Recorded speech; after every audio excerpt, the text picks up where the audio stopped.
So hello friends, so today we will see how to customize the cover of your notebook to add some personal touch. So all you have to do is visit Classmate shop and you are very well good to go. You can make some changes according to, like, if you click the design now button, you'll be taken to a place where you can choose the format of the book, the cover, and then what you do is go into this section where you're allowed to upload an image. Then you can also add your favorite text.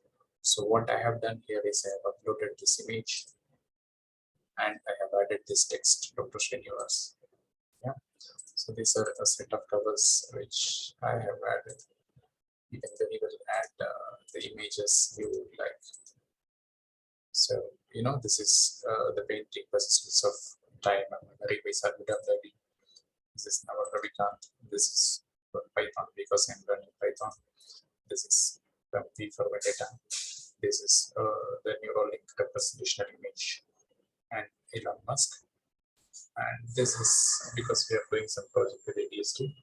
I thought I'd include the artwork by Danny Donovan, who is a popular cartoonist. So thank you, friends.